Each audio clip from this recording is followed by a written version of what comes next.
Hi, welcome to UTV. గుంటూరులో రోజు రోజుకు విచిత్రమైనటువంటి రాజకీయ పరిస్థితులు చోటు చేసుకుంటూ ఉన్నాయి. వాటి గురించి మనతో మాట్లాడడానికి ప్రస్తుతానికి నా ముందు గుంటూరు నగర మాజీ డిప్యూటీ మేయర్, అదేవిధంగా ప్రస్తుత టీడీపీ నాయకులు తాడిశెట్టి మురళి గారు ప్రస్తుతం నా ముందు ఉన్నారు. వారిని అడిగి మనం మరిన్ని విషయాలు తెలుసుకునేటువంటి ప్రయత్నం చేద్దాం. సార్ నమస్తే. నమస్తే అండి. ఎలా ఉన్నారు sir? All good sir. So అంటే అందరూ ప్రతిపక్షం నుంచి అధికార పక్షానికి వెళ్తూ ఉన్నారు. సో మీరు మాత్రం అధికార పక్షం నుంచి ప్రతిపక్షానికి వచ్చారు. సో ఏంటి సార్, అంటే ఎందుకంటే ఏం చెప్తారు? ఏం లేదండి, సింపుల్. నేను చాలాసార్లు చెప్పాను, అధికార పక్షంలో పెత్తందారుల యొక్క పాలనే సాగుతుంది. అక్కడ బీసీలు, ఎస్సీలు, ఎస్టీ, మైనారిటీలకి సరైన గుర్తింపు లేదు. పేరుకు మాత్రం ఎక్కడన్నా ఒక పదవి ఇస్తారు, దానిపైన వాళ్ళ సామాజిక వర్గానికి చెందినట్టు ఒక పెత్తందాన్ని పెడతారు. ఆ పెత్తందారి యొక్క కన్సర్న్లో బీసీ వర్గాలు, అణగారిన వర్గాలు పనిచేయాలి. వారికి ఎటువంటి పవర్ కానీ ఎటువంటి అధికారం కానీ ఇవ్వరు.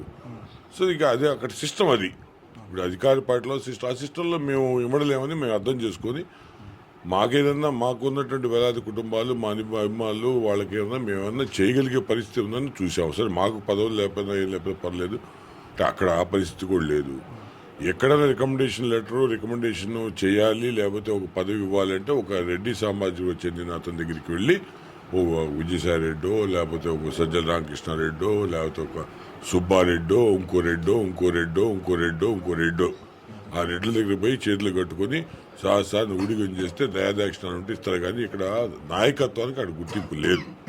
కాబట్టి మాకు అక్కడ సరిపడదని చెప్పి మేము బీసీలకి ప్రాధాన్యత ఫస్ట్ నుంచి ఎన్టీ రామారావు గారి దగ్గర నుంచి కూడా బీసీలకు ప్రాధాన్యత పార్టీ తెలుగుదేశం పార్టీ. సరే, మేము కాంగ్రెస్ పార్టీలో ఎదిగినా, ఆ పార్టీ వ్యతిరేకంగా పనిచేసినా కాంగ్రెస్ పార్టీలో మాకు సరైన గుర్తింపు వచ్చింది. సరే, ఇక ఉన్న ప్రత్యామ్నాయం ఇంకేం లేదు కాబట్టి బీసీలు అధికంగా ఉన్న పార్టీ కాబట్టి తెలుగుదేశం పార్టీలో చేయాల్సి వస్తుంది. కానీ ఇప్పుడు ప్రస్తుతానికి రాష్ట్ర ముఖ్యమంత్రి జగన్మోహన్ రెడ్డి గారు అన్ని వర్గాలకు న్యాయం చేస్తున్నాము, కులం చూడము, మతం చూడము, ప్రాంతం చూడము, రాజకీయ పార్టీలు చూడము, అన్ని రకాల వర్గాలకు న్యాయం చేస్తున్నాము, అది టికెట్ల విషయంలో కూడా స్పష్టంగా మీకు కనిపిస్తుందని చెప్పేసి వారు చెప్తా ఉన్నారు.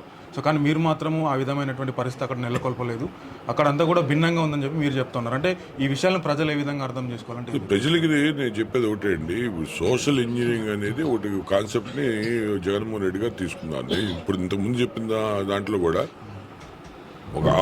వాళ్ళ కింద అణిగి పని చేస్తాడు, నోరెత్తి మాట్లాడు, మనం ఏం చెప్తే అక్కడ సంతకాలు పెడతాడు అన్న వాళ్ళకే అక్కడ గుర్తింపు ఉంటుంది. లేదు, వీడు నాయకుడు, వీడికి జనం ఉన్నారు, వీళ్ళు ఇక్కడ ప్రాబల్యం చెందినవాడు, రేపుతో నోరు మనం తప్పు చేసి ప్రశ్నించే స్థాయి శక్తి ఉన్నవాళ్ళు వాళ్ళకి అవసరం లేదు. వాళ్ళకి ఉన్నా కానీ వాళ్ళ పొమ్మను కూడా పొగబెడతారు, లేదా ఏ పదవి కూడా ఖాళీ కూర్చోబెడతారు. ఈ నేపథ్యంలో ఏంటంటే అతని సంఖ్య చెప్పడానికి చేస్తున్నాడు. అతనే ఉన్నాడు, నేను బటన్ నొక్కుతున్నాను, వాళ్ళు రేపొద్దున నేను ఇప్పటికి 14, 15, 20, 30 బటన్లు నొక్కాను, ఆయన వచ్చి వాళ్ళు వచ్చి 2 బటన్లు నొక్కుతారు అనుకుంటున్నారు.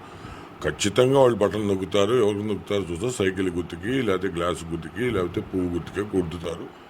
ఈ ఫ్యాన్కి బటన్ వచ్చే పరిస్థితి ఈ రాష్ట్రంలో ఎక్కడా లేదు. కారణం ఏంటంటే ఇప్పుడు పథకాలు ఇస్తున్నాడంటే ఎవరైనా ఏ ప్రభుత్వం పేద సంక్షేమాన్ని కోరుకుంటుంది. దాంట్లో ఇతరులు పిచ్చాక చేసింది ఏమీ లేదు. అభివృద్ధితో సంక్షేమంతో అభివృద్ధి కూడా కావాలండి. ఇప్పుడు నిరుద్యోగులు ఉన్నారు, వాళ్ళకి ఉద్యోగాలు లేవు, మరి వాళ్ళ కుటుంబం ఎలా బాగుపడుతుంది?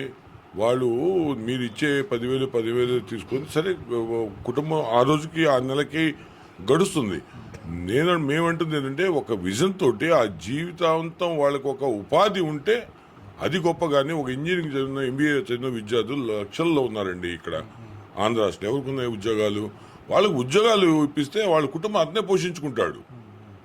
చక్కగా వాళ్ళకి తల్లిదండ్రులకి అండగా ఉంటాడు, భార్య పిల్లలకి అండగా ఉంటాడు. పెళ్ళయి పిల్లలు పుట్టి కూడా ఉద్యోగాలు లేకుండా నిరుద్యోగంగా తిరుగుతూ కాయ కష్టం చేస్తూ బతుకుతున్నటువంటి గ్రాడ్యుయేట్స్ ఎంతోమంది ఈ రాష్ట్రంలో.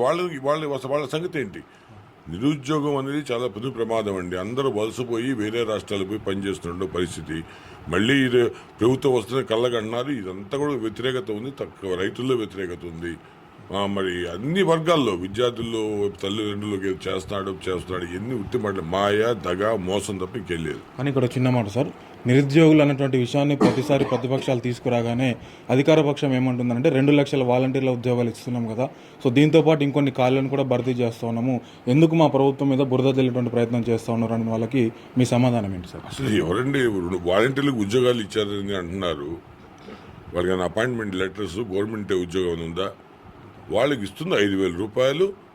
అది హానిరోనియం, జీతం కాదండి. వాలంటీర్ పదవుల్లోనే వాళ్ళు పెట్టిన బిల్లుకి మీకు అర్థమైందా? ఏ స్వచ్ఛందంగా సేవ చేస్తున్నారు, సేవ చేసిన వారికి బహుమానంగా రెమ్యునరేషన్ కింద మేము 5,000 రూపాయలు ఇస్తున్నాం. ఒక ఇంజనీర్ చదివిన గ్రాడ్యుయేట్కి 5,000 రూపాయలు ఇస్తే ఏం చేయాలండి అతను?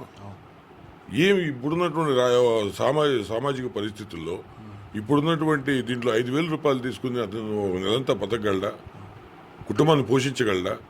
అసలు ఈ ఉద్యోగాలే కాదు, ముందు మీరు అర్థం చేసుకోండి, వాళ్ళకి ఇచ్చిన ఉద్యోగాలు కాదు, ఒక సేవా సంస్థలాగా మీరు పనిచేయాలనేది అది. వాళ్ళ గవర్నమెంట్ యొక్క ఎటువంటి సంబంధం లేదు. సో ప్రస్తుతానికి టీడీపీ ఒంటరిగా కాకుండా అటు జనసేనతో ఇటు బీజేపీతో కలిసి పోటీ చేస్తూ ఉంది. సో ఎప్పుడైతే జనసేన బీజేపీ టీడీపీకి కలిసిందో, సో దాని తదనంతరమే లోకేష్ గారి ప్రభావం తగ్గింది రాష్ట్రంలో. లోకేష్ గారు కనపడకుండా అయిపోయారు, మంగళగిరికే పరిమితమయ్యారు అనే వాళ్ళకి మీ సమాధానం ఏంటి సార్? అవునండి, ఇప్పుడు ఆయన మంగళగిరిలో పోటీ చేస్తాడు, మంగళగిరికి పరిమితం తప్పేం లేదు. ఇప్పుడు ఒక స్టార్ క్యాంపెయినర్లు ఎంతమంది ఉన్నారు. ఆయన పాదయాత్ర చేశారు, శంకారావం చేశారు, ఎన్నో కార్యక్రమాలు చేశారు. తర్వాత ఇప్పుడు ఎలక్షన్లో కొన్ని 175 నియోజకవర్గాల ఎమ్మెల్యేలు, 25 స్థానాల్లో ఉన్నటువంటి ఎంపీల యొక్క మరి వాళ్ళకి స్థితిగతులు ఎలా జరుగుతుంది అని వార్ రూమ్లో కూడా కూర్చొని చేయాల్సిన అవసరం. అందరు రోడ్ల మీద తిరిగితే కుదరదండి. అది వ్యూహంగా పన్నాంగా ఏం జరుగుతుంది, ఎలక్షన్ పర్యవేక్షణ కూడా చాలా ఇంపార్టెంట్. మరి నాకైతే వాస్తవంగా ఆయన ఏం చేస్తున్నాడో తెలియదు, కానీ ఎవరి విధుల్లో వాళ్ళు ఉంటారు కాబట్టి దాని ఒక కూటమి అంటారా, ఈ కూటమి 2014లో కూటమితో అత్యధికమైన స్థానాలు తెలుగుదేశం కూటమి మీద గెలవడం. అప్పుడు జనసేన పోటీ చేయకపోయినప్పటికీ కూడా ఇప్పుడు జనసేన వాళ్ళు కూడా సీట్లు పోటీ చేస్తారు, బీజేపీ పోటీ చేస్తుంది. మరి అందరం కలిసికట్టుగా ప్రయాణం చేస్తున్నాం. ఇది ఒక చరిత్రాత్మక విజయానికి నాందిగా కాబోతుంది. ఎందుకంటే ఇప్పుడు జనసేన కలిసి పోటీ కూడా చేస్తుంది, మీరు గమనించాలి. దాంట్లో జనసేన కార్యకర్తలు కూడా ఉత్తేజం వచ్చింది, వాళ్ళు కూడా అసెంబ్లీలోకి రాబోతున్నారు. ఇప్పుడు 20కి 21 మంది ఒకటే అటుగా అందరూ వస్తారు. వాళ్ళకు కూడా ఉత్సాహం ఉంది. వాళ్ళ గలం వినిపించే మనుషులు అసెంబ్లీలోకి వెళ్ళి అధ్యక్ష అని అంటున్నారు జనసేన వాళ్ళు. కాబట్టి ఈ ఉత్సాహం రాష్ట్రం అంతా ఉంది. ఖచ్చితంగా కూటమి 140 పైచిలుకు సీట్లు గెలవబోతుంది. చివరి ప్రశ్న సార్, మీరు గతంలో గుంటూరుకి డిప్యూటీ మేయర్గా పనిచేశారు రాజశేఖర రెడ్డి గారి గవర్నమెంట్లో, కాంగ్రెస్ గవర్నమెంట్లో. అంటే మీరు అప్పుడు చూసినటువంటి రాజకీయాలకి ఇప్పుడు 2024 రాజకీయాలకి తేడా ఏంటంటే చివరిగా ఒక మాటలో ఏం చెప్తారు సార్? తేడా ఏంటంటే ఇప్పుడు కొత్త జనరేషన్లో వారికి రాజకీయాల మీద పూర్తి అవగాహన వచ్చేసింది. అభివృద్ధి అంటే ఏంటి, సంక్షేమం అంటే ఏంటి, వాళ్ళకి కావాల్సింది ఏంటి, ఎవరు ఏం చేయగలరు అనేది ఉంది. అప్పట్లో ఏంటంటే గుర్తు మీద సింబల్ మీద వెళ్ళిపోయాడు. మేము కాంగ్రెస్ పార్టీలో ఉన్నప్పుడు, మేము 2004లో అన్నయ్య గారు ఎమ్మెల్యే గెలిచినప్పుడు కూడా అక్కడ వ్యక్తి ప్రభావం కన్నా గుర్తు ప్రభావం బాగా ఉండేది. వ్యక్తులు కొద్దిగా రాజకీయ అనుభవం ఉంటే సరిపోతుండేది. ఇప్పుడు అలా కాదు. ఇప్పుడు ఏంటంటే ఏ ప్రభుత్వం పనితీరు మీదే ఆధారపడి చేస్తున్నారు, కానీ ఒక నాయకుడి మీద ఆధారపడి ఎవరు పనిచేయట్లేదు. ఖచ్చితంగా వీళ్ళు వస్తే ఈ రాష్ట్రానికి మంచి జరిగిద్దా అనే ఏం జరిగిద్దా అనేది ప్రజల్లో అవగాహన కలిగి రేపొద్దున ఓటైపోతుందని నేను చెప్తున్నాను. Thank you sir. సో ఇది తాడిశెట్టి మురళీమోహన్ గారు మనతో చెప్తున్నట్టు పరిస్థితి. దాదాపుగా వైసీపీలో ఎక్కడ కూడా సామాజిక న్యాయం జరగడం లేదు. అక్కడ కొన్ని అంటే ఒక వర్గానికి చెందినటువంటి వ్యక్తులు మాత్రమే ఆధిపత్యాన్ని ప్రదర్శిస్తూ ఉన్నారు. ఖచ్చితంగా రేపు రాబోయే రోజుల్లో ప్రజలు బుద్ధి చెప్పబోతా ఉన్నారు వైసీపీ ప్రభుత్వానికి అని చెప్పేసి వారు చెప్తా ఉన్నారు. అయితే గుంటూరు నియోజకవర్గానికి సంబంధించి లేదా గుంటూరు పార్లమెంటు నియోజకవర్గానికి సంబంధించి మరికొన్ని విషయాలతో నేను మరొకసారి మీ ముందుకు వస్తాను. అంతవరకు చూస్తూనే ఉండండి యూటీవీ. సో చూసారు కదా, ఇలాంటి మోర్ ఇంట్రెస్టింగ్ అప్డేట్స్ కోసం ప్లీజ్ సబ్స్క్రైబ్ యూటీవీ.